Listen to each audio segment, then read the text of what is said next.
존경하는 국민 여러분, 독도는 우리 땅입니다.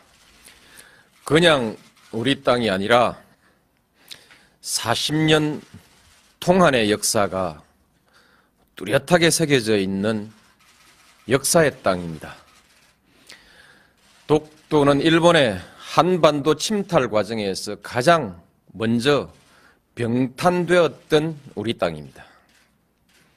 일본이 러일 전쟁 중에 전쟁 수행을 목적으로 편입하고 점령했던 땅입니다. 러일 전쟁은 제국주의 일본이 한국에 대한 지배권을 확보하기 위해 일으킨 한반도 침략 전쟁입니다. 일본은 러일 전쟁을 빌미로 우리 땅에 군대를 상륙시켜 한반도를 점령했습니다.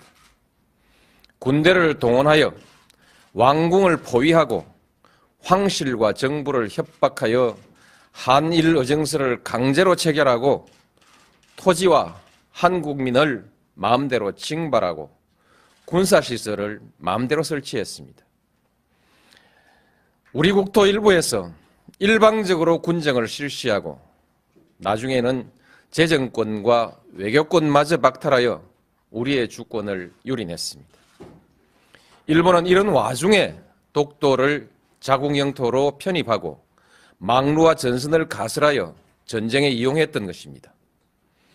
그리고 한반도에 대한 군사적 점령 상태를 계속하면서 국권을 박탈하고 식민지 지배권을 확보했습니다.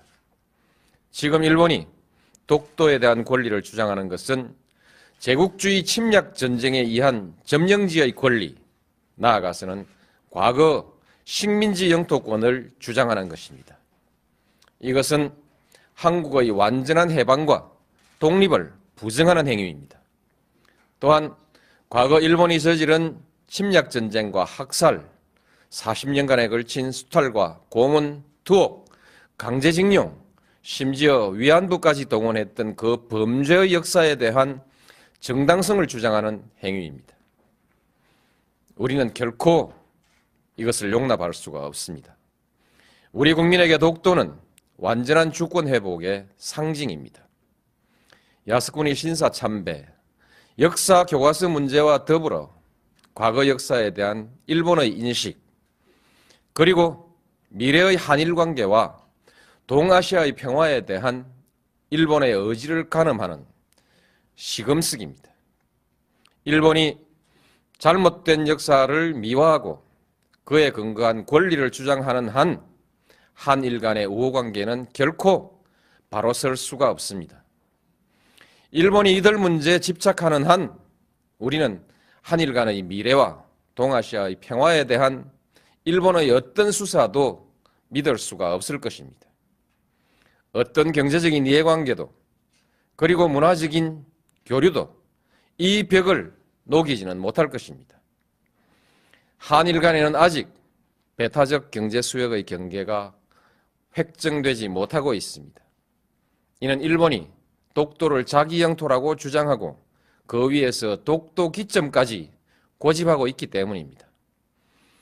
동해 해저 지명 문제는 배타적 경제 수역 문제와 연관되어 있습니다. 배타적 수역의 경계가 합의되지 않고 있는 가운데 일본이 우리 해역의 해저 지명을 부당하게 선점하고 있으니 이를 바로잡으려고 하는 것은 우리의 당연한 권리입니다.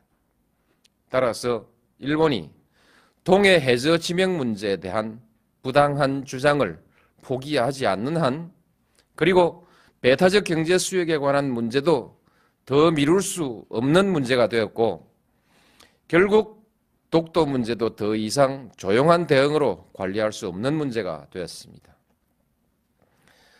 독도를 분쟁 지역화하려는 일본의 의도를 우려하는 견해가 없지는 않으나 우리에게 독도는 단순히 조그만 섬에 대한 영유권의 문제가 아니라 일본과의 관계에서 잘못된 역사의 청산과 완전한 주권 확립을 상징하는 문제입니다. 공개적으로 당당하게 대처해 나가야 할 일입니다. 존경하는 국민 여러분, 이제 정부는 독도 문제에 대한 대응 방침을 전면 재검토하겠습니다. 독도 문제를 일본의 역사 교과서 왜곡, 야스쿠니 신사 참배 문제와 더불어 한일 양국의 과거사 청산과 역사 인식, 자주 독립의 역사와 주권 수호의 차원에서 정면으로 다루어 나가겠습니다. 물리적인 도발에 대해서는 강력하고 단호하게 대응해 나갈 것입니다. 세계 여론과 일본 국민에게 일본 정부의 부당한 처사를 끊임없이 고발해 나갈 것입니다. 일본 정부가 잘못을 바로잡을 때까지 전 국가적 역량과 외교적 자원을 모두 동원하여 지속적으로 노력해 나갈 것입니다. 그 밖에도 필요한 모든 일을 다 할 것입니다. 어떤 비용과 희생이 따르더라도 결코 포기하거나 타협할 수 없는 문제이기 때문입니다. 저는 우리의 역사를 모독하고 한 국민의 자존을 저해하는 일본 정부의 일련의 행위가 일본 국민의 보편적인 인식에 기초하고 있는 것은 아닐 것이라는 기대를 가지고 있습니다. 한일 간의 우호관계, 나아가서는 동아시아의 평화를 위태롭게 하는 행위가 결코 옳은 일도 그리고 일본에게 이로운 일도 아니라는 사실을 일본 국민들도 잘 알고 있을 것이기 때문입니다. 우리가 감정적 대응을 자제하고 냉정하게 대응해야 하는 이유도 여기에 있습니다. 일본 국민과 지도자들에게 간곡히 당부합니다. 우리는 더 이상 새로운 사과를 요구하지 않습니다. 이미 누차 행한 사과에 부합하는 행동을 요구할 뿐입니다. 잘못된 역사를 미화하거나 정당화하는 행위로 한국의 주권과 국민적 자존심을 모욕하는 행위를 중지해 달라는 것입니다. 한국에 대한 특별한 대우를 요구하는 것이 아니라 국제사회의 보편적인 가치와 기준에 맞는 행동을 요구하는 것입니다.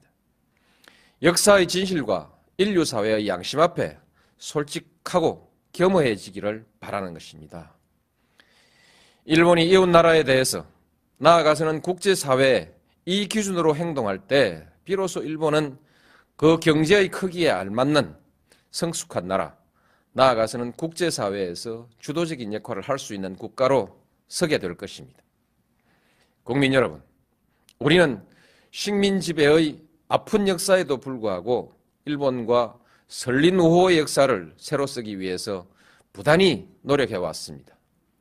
양국은 민주주의와 시장경제라는 공통의 지향 속에 호혜와 평등, 평화와 번영이라는 목표를 향해 전진해 왔고 또 큰 관계 발전을 이루었습니다.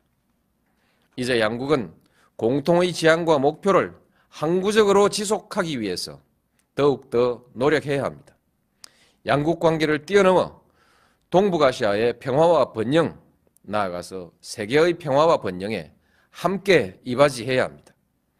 그러기 위해서는 과거사의 올바른 인식과 청산, 주권의 상호 존중이라는 신뢰가 중요합니다. 일본은 제국주의 침략사의 어두운 과거로부터 과감히 털쳐 일어나야 합니다. 21세기 동북아의 평화와 번영, 나아가 세계 평화를 향한 일본의 결단을 기대합니다. 감사합니다.